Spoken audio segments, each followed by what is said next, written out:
आप सभी को मेरा शुभ प्रभात। तिमाही परीक्षा का हल हमने पहले देखा है, उसका सेकंड पार्ट फिर मैं लेकर के आया हूँ। क्वेश्चन नंबर 17 का पहला प्रश्न हल कर चुके थे, उसका सेकंड प्रश्न हम लोगों को देखना है। सेकंड प्रश्न है, सिद्ध कीजिए कि चल कुंडली धारा मापी में बहने वाली धारा कुंडली के विक्षेप के अनुक्रमानुपाती होती है। तो सबसे पहले हम जानते हैं कि जब किसी कुंडली को एक समान चुंबकीय क्षेत्र में लटका करके कुंडली में हम धारा प्रवाहित करते हैं तो कुंडली पर एक बलयुग्म का आघूर्ण कार्य करता है और उस बलयुग्म के आघूर्ण को क्या बोलते हैं? विक्षेपक बलयुग्म का आघूर्ण कहा जाता है। उस बलयुग्म के आघूर्ण को क्या कहते हैं? विक्षेपक बलयुग्म का आघूर्ण कहा जाता है, जिसके कारण कुंडली चुंबकीय क्षेत्र में घूमने लगती है। क्या करने लगती है? घूमने लगती है। तो आइए हम जो सूत्र निगमन करने के लिए कहा गया है उस सूत्र का निगमन करते हैं। माना कुंडली का क्षेत्रफल कैपिटल ए है, कुंडली का क्षेत्रफल कैपिटल ए तथा उसमें फेरों की संख्या स्मॉल एन ले लेते हैं। उसमें फेरों की संख्या स्मॉल एन है। स्मॉल एन फेरों की संख्या व कुंडली में प्रवाहित धारा ये भी ले लेते हैं। उसमें प्रवाहित धारा कैपिटल आई है। तो यहाँ पर एक तो हम कुंडली का क्षेत्रफल मान लिए। क्षेत्रफल क्या माने? कैपिटल ए, फेरों की संख्या स्मॉल एन और उसमें प्रवाहित धारा क्या है? कैपिटल आई है। यदि कुंडली का तल चुंबकीय क्षेत्र के समांतर रखा हो, कुंडली का तल चुंबकीय क्षेत्र के समांतर रखा हो, किस प्रकार रखा हो? कुंडली का तल चुंबकीय क्षेत्र के समांतर रखा हो तो समांतर बोलने से यदि मान लो चुंबकीय क्षेत्र की दिशा इधर है तो कुंडली इस प्रकार रहेगा। इसका तल, ये कुंडली का तल है और ये चुंबकीय क्षेत्र, दोनों क्या होंगे? समांतर होंगे। तो कुंडली पर लगने वाला विक्षेपक बलयुग्म का आघूर्ण, कुंडली पर लगने वाला विक्षेपक बलयुग्म का आघूर्ण, ये हम पढ़ चुके हैं। विक्षेपक बलयुग्म के आघूर्ण का फार्मूला किससे दर्शाते हैं? विक्षेपक बलयुग्म का आघूर्ण को टाउ से दर्शाते हैं। टाउ किससे दर्शाते हैं? टाउ। और इसका फार्मूला होगा NIAB साइन थीटा। थीटा की जगह हमने क्या लिखा है? 90 डिग्री। 90 क्यों लिखा है? क्योंकि यहाँ पर हम बोल रहे हैं कि कुंडली का तल चुंबकीय क्षेत्र के क्या है? समांतर है। और यदि कुंडली का तल चुंबकीय क्षेत्र के समांतर है तो कुंडली के तल का विलंब और चुंबकीय क्षेत्र के बीच 90 अंश का कोण बनेगा। तो यहाँ पर tau is equal to NIAB आ जाएगा, क्योंकि साइन 90 डिग्री का मान कितना होता है? 1 होता है। तो ये अपना इक्वेशन नंबर 1 प्राप्त हो जाएगा। इक्वेशन नंबर 1 विक्षेपक बलयुग्म के आघूर्ण का फार्मूला है जो कुंडली पर क्या हो रहा है? लग रहा है। विक्षेपक बलयुग्म के आघूर्ण के कारण कुंडली क्या करेगा? घूमेगा। विक्षेपक बलयुग्म के आघूर्ण के कारण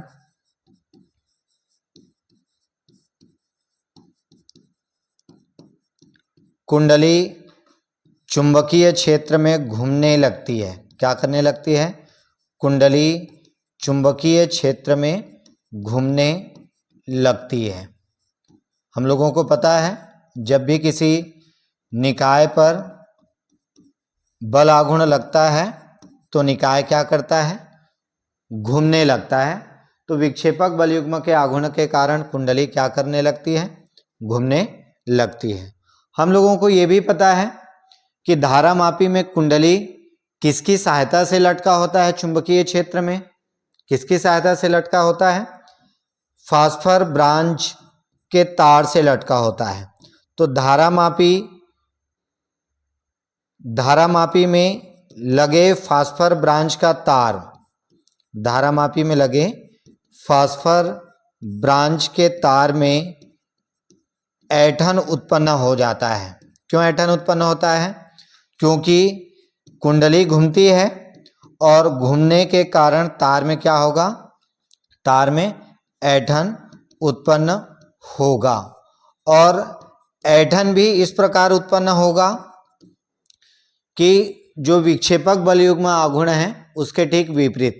जैसे ये तार है फास्फर ब्रांच का, ये आयताकार कुंडली विक्षेपक बलयुग्म के आघूर्ण के कारण इस प्रकार घूमेगा, उसके बाद इस पर लगेगा तार में ऐंठन बलयुग्म का आघूर्ण, और तार के ऐंठन बलयुग्म के आघूर्ण के कारण ये कुंडली फिर से क्या होगा? वापस आने का प्रयास करेगा। तो यहाँ पर हम मान लेते हैं, माना तार के प्रति एकांक ऐंठन, तार के प्रति एकांक ऐंठन में ऐंठन बलयुग्म का आघूर्ण, ऐंठन बलयुग्म का आघूर्ण, एकांक ऐंठन में ऐंठन बलयुग्म का आघूर्ण, इसको हम मान लेते हैं स्मॉल के है। स्मॉल के क्या माने हैं? तार के एकांक ऐंठन में ऐंठन बलयुग्म का आघूर्ण। अब हम देखते हैं, यदि कुंडली में उत्पन्न विक्षेप, ये भी मान लेते हैं कुंडली में उत्पन्न विक्षेप फाई है, कितना मान लिए? फाई मान लेते हैं। अर्थात विक्षेप का मतलब है कुंडली अपने प्रारंभिक स्थिति से कितना घूम जाता है, तो हमने उसको क्या माना? फाई माना। तो यहाँ पर तार में ऐंठन बलयुग्म का आघूर्ण कितना हो जाएगा? ऐंठन बलयुग्म का आघूर्ण। तो यहाँ पर पहले हमने क्या माना है? तार के एकांक ऐंठन में ऐंठन बलयुग्म का आघूर्ण के माना है, और कुल ऐंठन कितना है? विक्षेप फाई है, तो कुल ऐंठन कितना हो जाएगा? के इंटू फाई हो जाएगा। अब यहाँ पर कुंडली की संतुलन की अवस्था में, कुंडली के संतुलन की अवस्था में, संतुलन का तात्पर्य है कि कुंडली घूमना बंद कर देता है। कहाँ पर? चुंबकीय क्षेत्र पर जब कुंडली घूमता है और जब वो घूम करके रुक जाता है, तब हम बोलते हैं उसको कुंडली के संतुलन की अवस्था में है। ये तभी संभव होगा जब कुंडली पर लगने वाला विक्षेपक बलयुग्म का आघूर्ण, कुंडली पर लगने वाला विक्षेपक बलयुग्म का आघूर्ण और कुंडली पर लगने वाला ऐंठन बलयुग्म का आघूर्ण दोनों क्या होंगे? बराबर होंगे। तब जाकर के कुंडली चुंबकीय क्षेत्र में घूमना बंद कर देगा, तब जाकर के कुंडली चुंबकीय क्षेत्र में घूमना बंद कर देगा। अभी जो हम ऊपर निकाले हैं ऐंठन बलयुग्म का आघूर्ण, मैं इसको समीकरण 2 लिख लेता हूं, और हमने समीकरण 1 में निकाला है विक्षेपक बलयुग्म का आघूर्ण। कितना आया है? Tau is equal to NiAb। इसकी वैल्यू रख देते हैं NiAb, और यहाँ पर ऐंठन बलयुग्म का आघूर्ण हमने लिखा है इक्वेशन 2 में k इंटू फाई।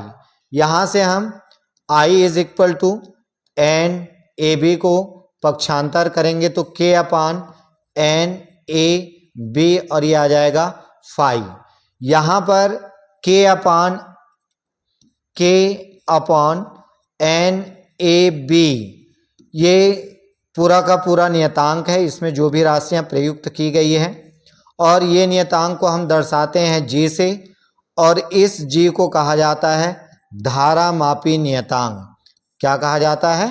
धारामापी नियतांक। यदि हम इसके जगह पे G रख दें तो I इज इक्वल टू क्या हो जाएगा? G into phi. नियतांक को हटा दें तो बराबर का चिन्ह किस में बदल जाएगा, अनुक्रमानुपाती में बदल जाएगा। तो यहाँ पर आ जाएगा I अनुक्रमानुपाती फाई। I क्या है, I है कुंडली में प्रवाहित धारा, I कुंडली में प्रवाहित धारा है, और फाई जो है कुंडली में उत्पन्न विक्षेप है। फाई क्या है, कुंडली में उत्पन्न विक्षेप। तो यहाँ पर जो हम लोगों को सिद्ध करना था, क्या सिद्ध करना था, धारामापी में प्रवाहित धारा कुंडली में उत्पन्न विक्षेप के क्या होता है, अनुक्रमानुपाती होता है। और यही क्या है, चल कुंडली धारामापी का सिद्धांत भी है। यदि हम ये 2 पेज अच्छे से, जितना मैं यहाँ पर लिखा हूँ उतना यदि आप लोग लिखे होंगे तो पूरा का पूरा नंबर इसमें प्राप्त होगा। अब हम नेक्स्ट क्वेश्चन देखते हैं, question number 8। Question number 8 Gauss प्रमेय, क्वेश्चन नंबर 18 गॉस प्रमेय की सहायता से r त्रिज्या वाले एक समान आवेशित गोलीय कवच, गोलीय कवच लिखा है यहाँ पर, गोलीय कवच। यहाँ पर इसको एक नाम हमने और दिया था जब पढ़े थे पहला चैप्टर, तो क्या लिखा था, खोखला गोला। क्या लिखा था, खोखला गोला, और साथ में गोलीय कवच भी लिखे थे। के कारण इससे r दूरी पर स्थित बिंदु पर विद्युत क्षेत्र की तीव्रता निम्न स्थितियों में ज्ञात करें। पहला है r, small r greater than capital R, और दूसरा है small r is equal to capital R। एक तीसरा भी होता है, तीसरा होता है small r less than capital R। ये भी हम पढ़े हैं, लेकिन इस स्थिति को यहाँ पर नहीं लिखा है, तो इसको निकालने की आवश्यकता नहीं है। और किस प्रमेय की सहायता से बोला है, गॉस प्रमेय। तो आइए हम इसके लिए सूत्र का निगमन करते हैं। तो सबसे पहले एक गोला ले लेते हैं, वो भी किस प्रकार का गोला, खोखला गोला। तो यहाँ पर मैं एक खोखला गोला की कल्पना करता हूँ। ये हो गया खोखला गोला, और इसका केंद्र मैं मान लेता हूँ O है, और त्रिज्या तो प्रश्न में दिया है कैपिटल R मानना है, मैंने यहाँ पर लिख दिया है O केंद्र और R त्रिज्या का एक खोखला गोलीय कवच है। और इस गोलीय कवच को हम प्लस Q आवेश देते हैं। कौन सा आवेश देते हैं, प्लस Q आवेश देते हैं। प्लस Q आवेश देने पर ये जो आवेश है गोले पर समान, गोले के पृष्ठ पर समान रूप से वितरित होगा, क्योंकि गोला क्या है, खोखला है। तो यहां पर हम गोले के केंद्र से, गोले के केंद्र O से स्मॉल r दूरी पर, स्मॉल r दूरी पर बिंदु P है। गोले के केंद्र से स्मॉल r दूरी पर क्या है, बिंदु P है, जिस पर हम लोगों को क्या ज्ञात करना है, विद्युत क्षेत्र की तीव्रता ज्ञात करनी है। किसकी सहायता से, गॉस प्रमेय के अनुप्रयोग, अर्थात गॉस प्रमेय की सहायता से विद्युत क्षेत्र की तीव्रता ज्ञात करनी है। ठीक है, तो यहाँ पर पहला कंडीशन प्रश्न में लिखा है, ये कंडीशन ले लेते हैं। पहला, small r less then, small r greater than capital R, small r greater than capital R। ये कब संभव है, जब बिंदु P गोले के बाहर हो। ठीक है, जब बिंदु P गोले के बाहर होगा तब ये संभव है, स्मॉल r जो है वो ग्रेटर देन कैपिटल R। तो फिर यहां पर लिखेंगे, माना गोले के केंद्र से, गोले के केंद्र से स्मॉल r दूरी पर गोले के बाहर एक बिंदु P है, गोले के बाहर बिंदु P है, जिस पर हम क्या करेंगे, विद्युत क्षेत्र की तीव्रता ज्ञात करेंगे, जिस पर हम क्या करेंगे, विद्युत क्षेत्र की तीव्रता ज्ञात करेंगे। तो ये बिंदु P ले लिया। अब हम लोग को पता है कि गॉस प्रमेय का अनुप्रयोग से हम विद्युत क्षेत्र की तीव्रता ज्ञात करते हैं। तो एक गॉसीय पृष्ठ की कल्पना करते हैं। O को केंद्र और स्मॉल r को त्रिज्या मानकर एक गोले की क्या करेंगे, कल्पना करेंगे। ठीक है, O को केंद्र और स्मॉल r को त्रिज्या मानकर, तो यहाँ पर लिखना पड़ेगा O को केंद्र व स्मॉल r को त्रिज्या मानकर एक गोले की कल्पना करते हैं, एक गोले की कल्पना करते हैं। और चित्र में दिख रहा है, क्या दिख रहा है कि ये जो काल्पनिक गोला है कहाँ से होकर गया है, बिंदु P से होकर गया है, बिंदु P से होकर गया है। ठीक है, ये चित्र से स्पष्ट है। जो हमने अभी पिंक कलर में डैश लाइन से गोला बनाया है वो कहाँ से होकर के गया है, बिंदु P से होकर के गया है। ये जो काल्पनिक गोला है यह गॉसीय पृष्ठ की तरह कार्य करेगा। किसकी तरह कार्य करेगा, गॉसीय पृष्ठ की तरह कार्य करेगा। अतः इसमें गॉस का नियम लागू होगा, क्योंकि हम लिख रहे हैं गॉसीय पृष्ठ की तरह कार्य करेगा, तो इसमें क्या होगा, गॉस का नियम लागू होगा। यहीं पर बात करें कि बिंदु P पर विद्युत क्षेत्र की तीव्रता की दिशा किधर होगी, तो त्रिज्या के अनुदिश गोले के पृष्ठ के लंबवत क्या होगा, बाहर की ओर होगा। तो यहाँ पर E की दिशा जो होगी, E की दिशा त्रिज्या के अनुदिश, किसके अनुदिश, त्रिज्या के अनुदिश पृष्ठ के लंबवत बाहर की ओर होगा, पृष्ठ के लंबवत बाहर की ओर होगा। तो ये हमने जो चित्र बनाए हैं उसकी व्याख्या हमने शब्दों में कर दिया। अब इसके बाद इसी से हम क्या करेंगे, सूत्र का निगमन करेंगे। तो यहाँ पर हमने जो लिया है गॉसीय पृष्ठ, जिसकी कल्पना किया है, गॉसीय पृष्ठ से गुजरने वाला विद्युत फ्लक्स, गॉसीय पृष्ठ से गुजरने वाला विद्युत फ्लक्स, और विद्युत फ्लक्स ये हम फार्मूला पढ़े भी हैं। फार्मूला होता है phi E is equal to बंद समाकलन ई सदिश इंटू डी एस सदिश। यहाँ पर सदिश का चिन्ह हटाएंगे तो E into D S cos theta होगा, और यहाँ पर कॉस थीटा, थीटा की जगह हमने क्या रख दिया, 0 अंश। 0 अंश इसलिए क्योंकि विद्युत क्षेत्र की तीव्रता और जो गोले का पृष्ठ है उसका विलंब एक ही दिशा में है या समांतर है, ऐसा हम ले सकते हैं। फाई ई बाहर निकाल देंगे, बंद समाकलन डी एस कॉस 0 का मान कितना होता है, कॉस 0 का मान होता है 1।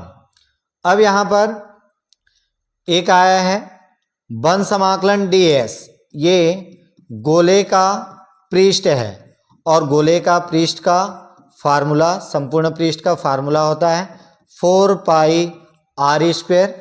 तो यहाँ पर आ जाएगा phi E is equal to E into 4 pi are square. इसको मैं लिख लेता हूँ इक्वेशन नंबर 1। और गॉस प्रमेय हमने पढ़ चुका है। गॉस प्रमेय होता है phi E is equal to Q upon epsilon 0। इसको मैं लिख लेता हूँ इक्वेशन नंबर 2। दोनों इक्वेशन में फाई ई का इक्वेशन है तो राइट हैंड साइड क्या होगा, इक्वल होगा। तो यहाँ पर समीकरण नंबर 1 व समीकरण नंबर 2 से ये आ जाएगा E into 4 pi are square, right hand side equal होगा क्यू अपान एप्सिलॉन 0। यहाँ से ई की वैल्यू आ जाएगी E is equal to Q upon 4 pi are square को पक्षांतर करेंगे एप्सिलॉन 0। इसको मैं मान लेता हूँ इक्वेशन नंबर 3। यहीं पर कैलकुलेट कर देता हूँ मैं। हमने पढ़ा है गोले का पृष्ठ, पृष्ठ है इसका मतलब है पृष्ठीय आवेश घनत्व होगा, और पृष्ठीय आवेश घनत्व को हम दर्शाते हैं किससे? सिग्मा से दर्शाते हैं और सिग्मा इज इक्वल टू होता है Q अपान A। यहाँ पर A गोले का क्षेत्रफल और उस गोले का क्षेत्रफल जिस पर आवेश है, तो कैपिटल R त्रिज्या वाले गोले का क्षेत्रफल यहाँ पर लिखेंगे। ये आ जाएगा Q की value sigma into 4 pi capital R का स्क्वायर। समीकरण 3 में इस Q के जगह पे मान रख देंगे। समीकरण नंबर 3 से Q की वैल्यू रखेंगे।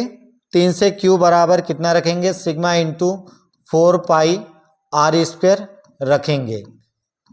ठीक है, 3 से नहीं 3 में रखेंगे। तो 3 में रखेंगे तो E is equal to Q के जगह पे sigma into 4 pi R square और बटे यहाँ पर यह है 4 pi small r square epsilon 0। यहाँ से 4 पाई कटेगा। E इज इक्वल टू आ जाएगा sigma capital R square upon small r square epsilon 0। तो ये पहला जो कंडीशन था उस पर विद्युत क्षेत्र की तीव्रता हमने प्राप्त कर लिया है। मैंने उसको इक्वेशन नंबर 4 लिखा है। साथ ही साथ अब हम सेकेंड कंडीशन लेते हैं। सेकेंड कंडीशन था R is equal to R, R is equal to R, R is equal to R अर्थात जब बिंदु P गोले के पृष्ठ पर हो, अर्थात बिंदु P गोले के पृष्ठ पर हो और गोले के पृष्ठ पर होगा तो स्मॉल r और कैपिटल R क्या होगा? बराबर होगा।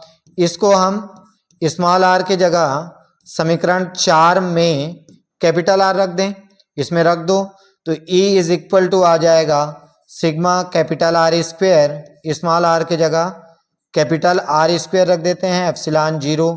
ये कट जाएगा तो यहाँ पर आ जाएगा E is equal to sigma upon epsilon 0। तो ये दूसरे कंडीशन के लिए हम लोगों को ज़्यादा कैलकुलेट करने की ज़रूरत नहीं है, वहीं से 2 लाइन हल करते हैं समीकरण नंबर 4 से तो प्राप्त हो जाता है। तो ये हो गया खोखले गोले के कारण विद्युत क्षेत्र की तीव्रता। अब बात करते हैं उसी का अथवा में एक और प्रश्न है, आंशिक रूप से परावैद्युत पदार्थ रखने पर समांतर प्लेट संधारित्र की धारिता क्या करना है? कैलकुलेट करना है। तो आंशिक रूप से समांतर प्लेट संधारित्र, तो यहाँ पर मैं समांतर प्लेट संधारित्र ले लेता हूँ। ये देख लो, समांतर प्लेट संधारित्र की 2 प्लेटें और इसके बीच क्या रखना है? आंशिक रूप से परावैद्युत पदार्थ रखना है। क्या रखना है? आंशिक रूप से परावैद्युत पदार्थ। तो यहाँ पर जो वाइट कलर का दिख रहा है ये परावैद्युत पदार्थ है और ये जो है A और B समांतर प्लेट संधारित्र की प्लेटें हैं। इसको भी मैं कलर कर देता हूँ। ये रेड कलर में जो दिख रहा है ये समांतर प्लेट संधारित्र की प्लेटें हैं। ठीक है, A और B। प्लेट A को प्लस Q आवेश दिया जाता है और प्लेट B का संपर्क क्या करते हैं? पृथ्वी से कर देते हैं। आंशिक रूप से परावैद्युत पदार्थ का तात्पर्य है दोनों प्लेटों के बीच जो गैप है उस गैप में कुछ भाग पर परावैद्युत पदार्थ हो और कुछ भाग पर हवा हो। तो यहाँ पर जो ब्लैक दिख रहा है यहाँ पर एयर है मान के चलो, और जो वाइट कलर का दिख रहा है ये आंशिक रूप से परावैद्युत पदार्थ है जिसकी मोटाई मैंने T ले लिया है और साथ ही साथ दोनों प्लेटों के बीच की दूरी मैं मान लेता हूं D है। तो यहाँ पर शब्दों में दर्शाना पड़ेगा, माना A व B समांतर प्लेट संधारित्र की 2 प्लेटें हैं। क्या है? A व B समांतर प्लेट संधारित्र की 2 प्लेटें हैं। 2 प्लेटें हैं। इनका क्षेत्रफल भी मान लेते हैं। प्लेट का, दोनों प्लेट का क्षेत्रफल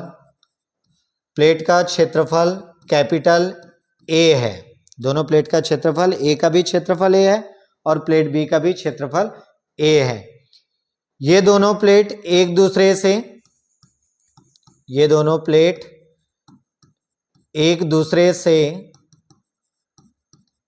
दूसरे से स्मॉल डी दूरी पर समांतर रखी गई हैं। समांतर प्लेट संधारित्र है, इसलिए दोनों प्लेट क्या होता है, एक दूसरे के समांतर होता है। इनके बीच में टी मोटाई का परावैद्युत पदार्थ रखा गया है। कितने मोटाई का? टी मोटाई का परावैद्युत पदार्थ रखा गया है।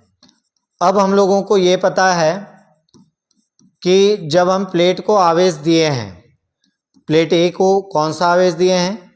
प्लेट ए को प्लस क्यू आवेश दिया जाता है, प्लेट ए को प्लस क्यू आवेश दिया जाता है, और प्लेट बी का संपर्क किससे कर देते हैं? प्लेट बी का संपर्क पृथ्वी से कर दिया जाता है। किससे कर दिया जाता है? पृथ्वी से कर दिया जाता है। तो ये समांतर प्लेट संधारित्र जिसके बीच आंशिक रूप से परावैद्युत पदार्थ रखा गया है। प्लेट ए को हम प्लस क्यू आवेश देते हैं तो प्रेरण की क्रिया होती है। प्लेट ए को प्लस क्यू आवेश दिए हैं तो यहाँ पर परावैद्युत पदार्थ पर ऋण आवेश, परावैद्युत पदार्थ के दूसरे सिरे पर धन आवेश, प्लेट बी के आंतरिक सिरे पर ऋण आवेश, बाह्य सिरे पर धन आवेश। वो धन आवेश किस में चला गया है? पृथ्वी में चला गया है, इसलिए उसको वहां पर दर्शाने की आवश्यकता नहीं है। अब हम देखते हैं परावैद्युत पदार्थ की मोटाई कितनी है। ये हमने माना है, जो व्हाइट कलर की है परावैद्युत पदार्थ की मोटाई हमने माना है T। साथ ही साथ दोनों प्लेटों के बीच वायु परत भी है। वायु परत की मोटाई कितनी होगी?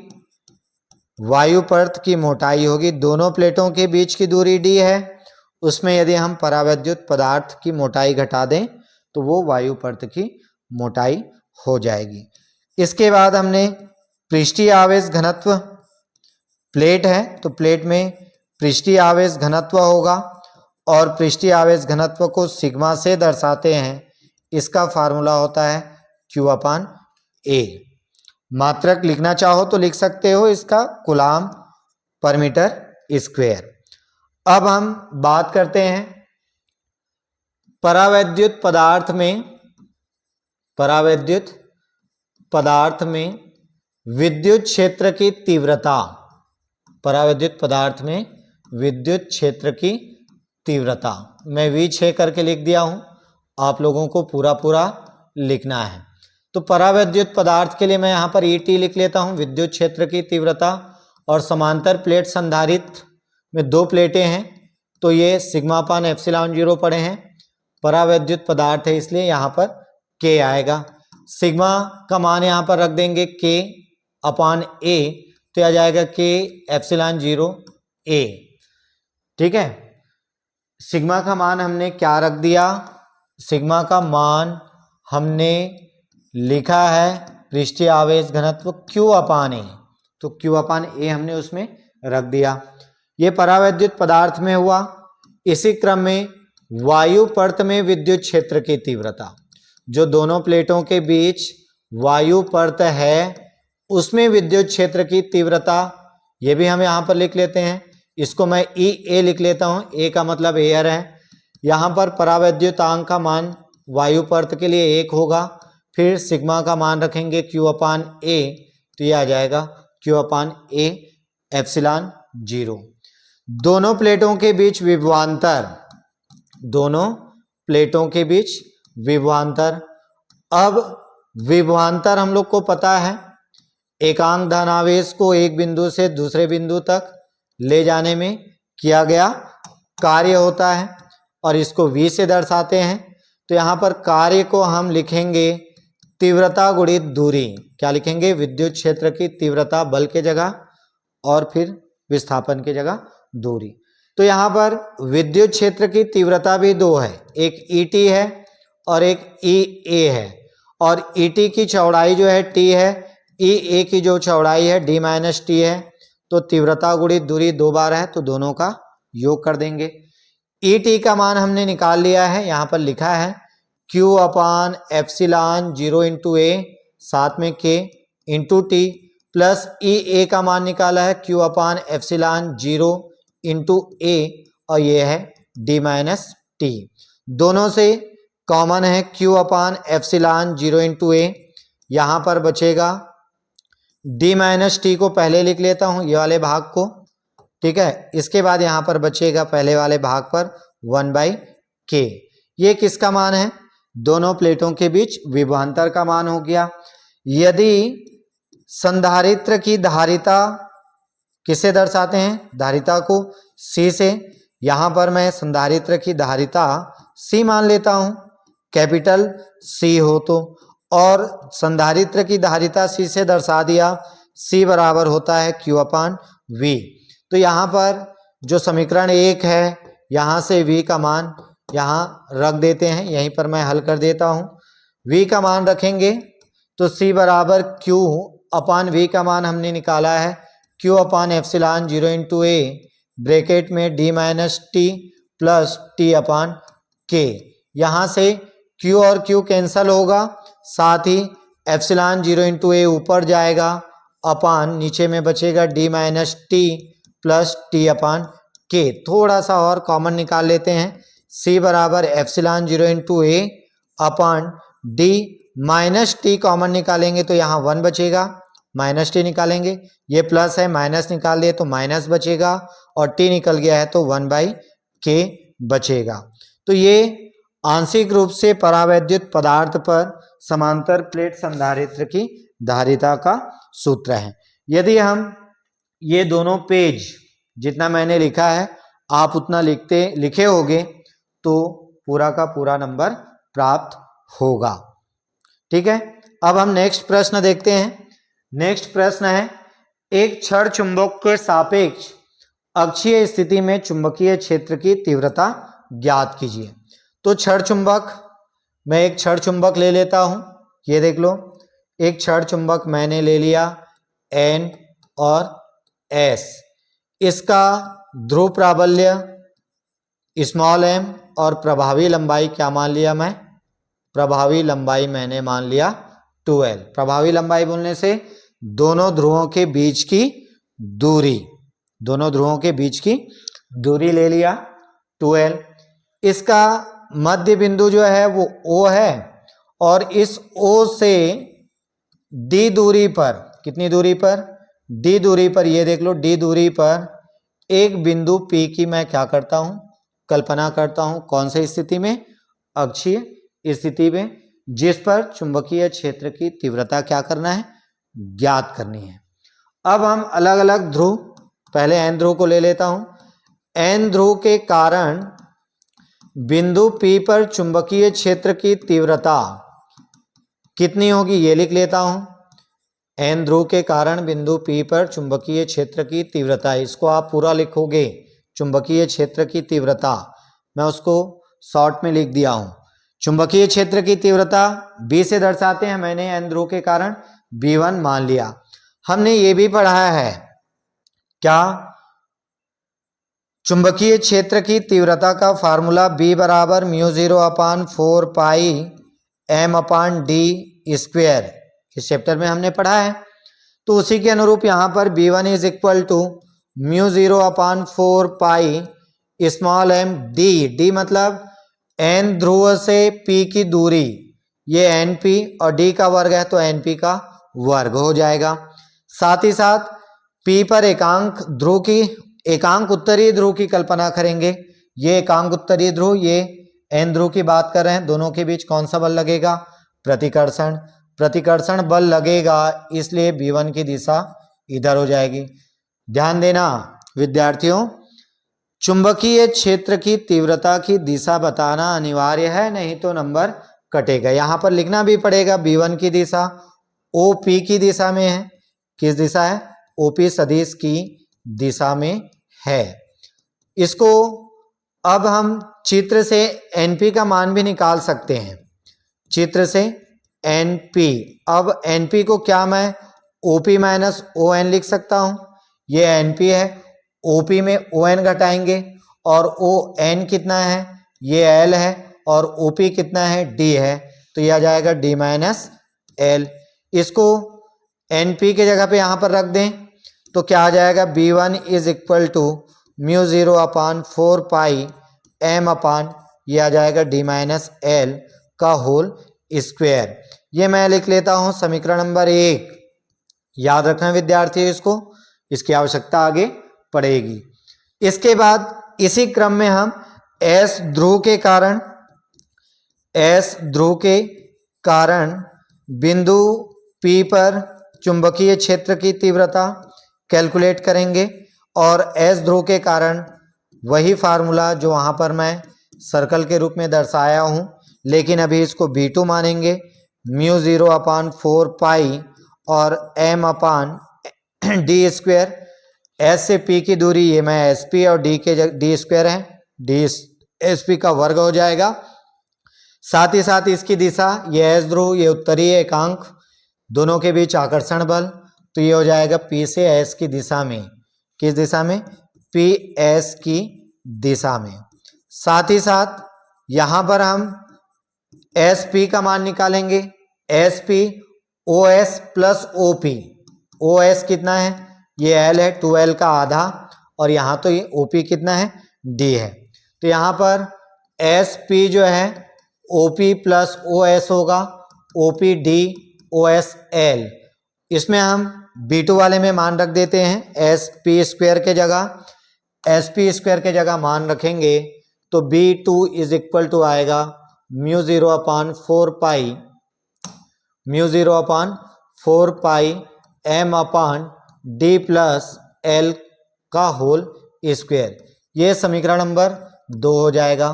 फिर से ध्यान देना, B1 और B2, B1 में नीचे में माइनस है, डी माइनस एल, और B2 में देखो नीचे में डी प्लस एल है।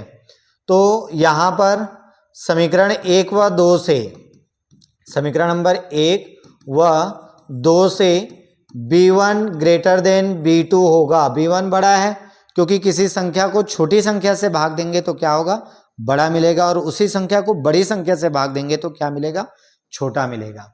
तो साथ ही साथ B1 व B2 की दिशा भी विपरीत है, B1 व B2 की दिशा भी क्या है, विपरीत है, और दिशा विपरीत है, और B1 B2 से क्या है, बड़ा है। इसलिए बिंदु P पर परिणामी चुंबकीय क्षेत्र की तीव्रता, बिंदु P पर परिणामी चुंबकीय क्षेत्र की तीव्रता, इसको मैं लिख लेता हूं, ये B से दर्शा देता हूं, तो ये आएगा B1 माइनस B2। B1 और B2 की वैल्यू निकाल चुके हैं। समीकरण 1 में B1 आया था mu zero upon 4 pi M अपान डी माइनस एल का स्क्वायर, और B2 का मान यहाँ पर आया है mu zero upon 4 pi M अपान डी प्लस एल का होल स्क्वायर। दोनों में कॉमन है, mu zero upon 4 pi M, यहाँ पर बचेगा पहले पद में डी माइनस एल का स्क्वायर, माइनस 1 अपान इधर बचेगा डी प्लस एल का होल स्क्वायर। इसको हल कर देते हैं। हल करेंगे तो ध्यान देना, यहाँ पर B is equal to mu zero upon 4 pi M, ये तो कॉमन है। हल करेंगे तो यहाँ पर भिन्नों का घटाने के रूप में है, किस रूप में है, भिन्नों का घटाना। तो तिर्यक गुणा विधि से हम घटा देते हैं, डी प्लस एल का स्क्वायर 1 से गुणा होगा, minus D minus L square का गुणा 1 से, इतना ही आएगा, अपान हर का गुणा हर से, गुणा नहीं कर रहा हूँ, कोष्टक में लिख रहा हूँ, डी माइनस एल का स्क्वायर डी प्लस एल का होल स्क्वायर। प्रसार कर देते हैं, b बराबर mu zero upon 4 pi small M, a plus B का होल स्क्वायर के रूप में है, तो D square plus L square plus 2DL आएगा, माइनस यहाँ पर माइनस डी माइनस एल का स्क्वायर है तो D square plus L square minus 2d L आएगा अपॉन ये स्क्वायर और ये स्क्वायर को ब्रैकेट से बाहर निकाल देता हूं, एक नया ब्रैकेट लगा दिया सर्पाकार। ठीक है, अब ब्रैकेट हटा देते हैं, ऊपर का म्यू 0/4 m, यह आ जाएगा D square plus L square plus 2dl minus D square minus L square plus 2dl। Bracket हटा दिए, ब्रैकेट हटाएंगे सामने माइनस है, सबका चिन्ह बदल जाएगा। a minus B A plus B, तो यह आ जाएगा A square minus B square, फिर सर्पाकार कोष्टक के बाहर क्या है whole square, D square minus D square plus L square minus L square cut जाएगा, b बराबर आ जाएगा mu 0/4 m 2dl plus 2dl 4dl upon D square minus L square पूरे का स्क्वायर। अब थोड़ा सा इसको हम नेक्स्ट पेज में कर देता हूं मैं, b is equal to mu 0/4, यहाँ पर 4dl को मैं लिख लेता हूँ 2d और l बचा, 4 को 2 इंटू 2 लिखा, एक सामने m था तो ये मैंने m को 2l के साथ लिखा, अपॉन नीचे में है D square minus L square पूरे का होल स्क्वायर। ऐसा इसलिए लिखा क्योंकि हमने पढ़ा है चुंबकीय आघूर्ण कैपिटल M बराबर 2ml, तो यहाँ पर ये m पुट कर देंगे इसमें, तो b इज इक्वल टू आ जाएगा म्यू 0/4 कैपिटल M साथ में 2d upon D square minus L square पूरे का स्क्वायर। फिर यहाँ पर लिखते हैं d की तुलना में l का मान बहुत कम होता है, d की तुलना में l का मान बहुत कम होता है। बहुत कम क्यों है? क्योंकि हमको पता है कि जो क्षण चुंबक है उनके दोनों ध्रुवों के बीच की दूरी बहुत कम होती है। ठीक है, इसलिए l का मान क्या कर रहे हैं, बहुत कम बता रहे हैं, किससे, d से, इसलिए l की उपेक्षा करेंगे, l की उपेक्षा करेंगे, सीधा सीधा यहाँ पर एल स्क्वायर को क्या करेंगे, छोड़ देंगे, तो ये आ जाएगा b is equal to mu 0/4 2md, L square को छोड़ेंगे तो डी स्क्वायर पूरे का स्क्वायर, डी का घात कितना आ जाएगा 4, डी स्क्वायर पूरे का स्क्वायर, डी का घात 4, ऊपर से एक डी कैंसिल होगा, म्यू 0/4 2m अपॉन डी का घात क्या आएगा 3। ये आ गया अक्षीय स्थिति में क्षण चुंबक के कारण चुंबकीय क्षेत्र की तीव्रता का मात्रक लिखना चाहो तो लिख सकते हो वेबर पर मीटर स्क्वायर, इंप्रेशन अच्छा बनता है मात्रक लिखने से। तो ये क्वेश्चन का कंप्लीट आंसर इतना लिखते हैं तो कंप्लीट मार्क्स मिलेंगे। इसके बाद लास्ट क्वेश्चन है उसी का, अथवा बायो-सेवार्ट नियम की सहायता से वृत्तीय कुंडली के केंद्र पर चुंबकीय क्षेत्र हेतु व्यंजक उत्पन्न कीजिए। तो सबसे पहले हमने बायो-सेवार्ट नियम पढ़ा है, प्रश्न इसी प्रश्न पत्र पर आया भी है, बायो-सेवार्ट का नियम लिखिए, mu 0/4 I D L sine theta upon R square, ये बायो-सेवार्ट का नियम है। इसकी सहायता से वृत्तीय कुंडली के केंद्र पर चुंबकीय क्षेत्र की तीव्रता का निगमन करना है। तो सबसे पहले मैंने एक तार लिया, उस तार को मोड़कर क्या बदल दिया, उस तार को मोड़कर मैंने बदल दिया वृत्तीय कुंडली के रूप में। तो माना XY चालक तार है जिसको मोड़कर वृत्तीय कुंडली के रूप में चेंज किया है, जिसका केंद्र O है और त्रिज्या जो है स्मॉल r है। क्लियर है? O केंद्र और r त्रिज्या का एक वृत्तीय कुंडली है। कुंडली कैसे बना है? तार को मोड़ करके बनाया गया है। इस तार में या कुंडली में धारा प्रवाहित कर देते हैं, I धारा, मैंने यहाँ पर दर्शाया भी है। तीर की दिशा में, तीर की दिशा दिखाने के दो ऑप्शन है, या तो आप क्लॉकवाइज ऐसा दिखा दो या एंटी क्लॉकवाइज, x से y या y से x, वो आप लोगों के ऊपर है। अब हम लोगों को एक अल्पांश की कल्पना करना है क्योंकि dl का अल्पांश बायो-सेवार्ट नियम में आवश्यकता पड़ती है। तो माना कुंडली के परिधि पर माना कुंडली के परिधि पर dl लंबाई का अल्पांश, कितने लंबाई का, dl लंबाई का एक अल्पांश AB है। कितना है, dl लंबाई का एक अल्पांश AB है। चित्र में दिखा दें तो ये देख लो, dl लंबाई का अल्पांश क्या है, AB है। इसकी लंबाई कितना मैं मान लेता हूं, dl। ठीक है, लंबाई dl है और इससे इस केंद्र की दूरी कितनी होगी, कितनी होगी, ये भी त्रिज्या के बराबर है, तो केंद्र से कितनी दूरी पर है, अल्पांश r दूरी पर है। तो इस अल्पांश के कारण, किसके कारण, dl लंबाई के अल्पांश के कारण केंद्र O पर चुंबकीय क्षेत्र की तीव्रता, केंद्र O पर चुंबकीय क्षेत्र की तीव्रता, चुंबकीय क्षेत्र की तीव्रता को मैंने फिर से यहां पर शॉर्ट में लिखा है, आपको पूर्ण रूप में लिखना है। कितना होगा, ये हम कहां से लिखेंगे, बायो-सेवार्ट नियम से। कौन से नियम से, बायो-सेवार्ट नियम से। ये मैंने बायो-सेवार्ट नियम लिखा है, ये पूरा का पूरा यहां पर लिख देता हूं। B बराबर μ0/4 पाई IDL sine theta upon r square. ये बायो-सेवार्ट नियम का सब चीज दिखा दी है, सिर्फ यहां पर एक नया है, थीटा। थीटा जो है अल्पांश और अल्पांश से बिंदु को मिलाने वाली रेखा, कितना है, 90 अंश है। तो यहां पर theta is equal to 90 degree. क्यों 90 डिग्री है, कारण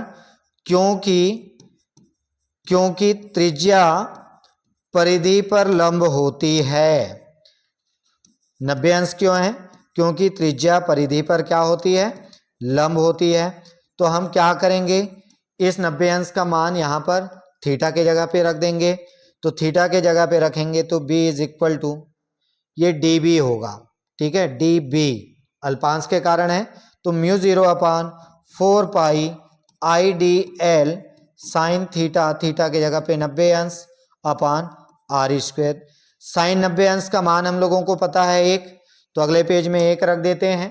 तो db इज इक्वल टू आ जाएगा μ0/4 पाई IDL अपान r स्क्वायर। साइन थीटा का वैल्यू कितना रख दिया मैंने, 1 रख दिया। अब ध्यान देना, फिर से उस चित्र को देखते हैं, उस चित्र को फिर से देखते हैं हम लोग। चित्र में AB अल्पांश लिया है, ऐसा ही हम BC CD DE आगे हम ऐसा अल्पांश और भी ले सकते हैं। ठीक है, उतना ही लंबाई का। तो यहां पर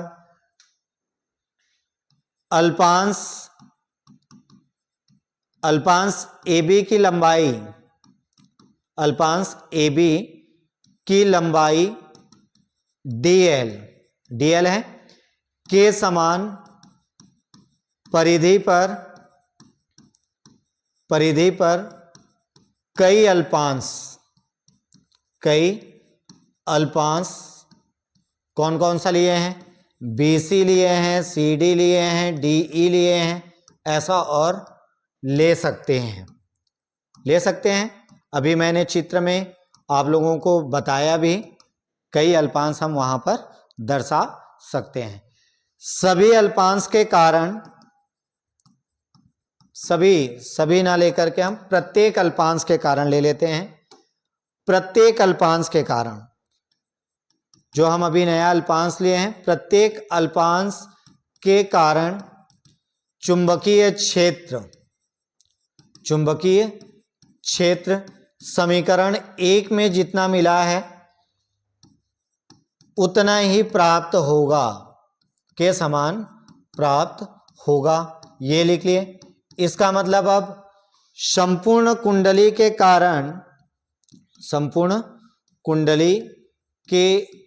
कारण केंद्र पर चुंबकीय क्षेत्र, संपूर्ण कुंडली के कारण केंद्र पर चुंबकीय क्षेत्र कैसे करेंगे, कैसे निकालेंगे, ये एक अल्पांश, ये दूसरा अल्पांश, तीसरा अल्पांश, चौथा अल्पांश, सब का चुंबकीय क्षेत्र को क्या करेंगे, जोड़ देंगे। तो जोड़ने के लिए हम प्रयोग करते हैं सिग्मा, और सबका उतना ही चुंबकीय क्षेत्र मिलेगा। ए बी के कारण, बी सी सी डी सबका अल्पांश के कारण उतना ही चुंबकीय क्षेत्र प्राप्त होगा। तो हम जोड़ने के बजाय उसके जगह समेशन अर्थात सिग्मा का प्रयोग कर दिया गया है। डी बी की वैल्यू हम निकाल लिए हैं, sigma mu 0/4 pi IDL upon are square. B बराबर mu 0/4 pi I upon are square common sigma DL। DL क्या है? अल्पांश की लंबाई सिग्मा DL संपूर्ण कुंडली में अल्पांश की लंबाई, संपूर्ण कुंडली की लंबाई। तो संपूर्ण कुंडली की लंबाई कितना होगा? ये कुंडली के परिधि के बराबर होगा 2 पाई r। तो यहाँ पर हम इसके जगह पे क्या रखेंगे? 2 पाई r रखेंगे। तो b बराबर आएगा mu 0/4 pi I upon are square into 2 pi r रखेंगे। कुछ कैंसल होगा, पाई और पाई को कैंसल नहीं करना है क्योंकि हम म्यू 0/4 पाई के रूप में ही लिखते हैं। एक r कैंसल होगा, 2 पाई आई अपान एक r बचेगा। ठीक है, यहां पर एक कंडीशन ले लेते हैं। यदि कुंडली में फेरों की संख्या, यदि कुंडली में फेरों की संख्या से क्या तात्पर्य है? कुंडली बनाते समय तार को वृत्ताकार फ्रेम में कितने बार लपेटा गया है नहीं पता है, तो हमने क्या मान लिया? स्मॉल n मान लिया। तो यहाँ पर इस फार्मूले में क्या होगा? स्मॉल n का मल्टीप्लाई कर देंगे। क्या करेंगे? स्मॉल n का मल्टीप्लाई। तो यह आ जाएगा b बराबर म्यू 0/4 पाई 2 पाई एन आई अपान, नीचे में कितना है? 2 पाई एन आई अपान, यह आ जाएगा r। तो ये धारावाही वृत्तीय कुंडली के केंद्र पर चुंबकीय क्षेत्र की तीव्रता मात्रक लिखना चाहें तो लिख सकते हैं, वेबर पर मीटर स्क्वायर।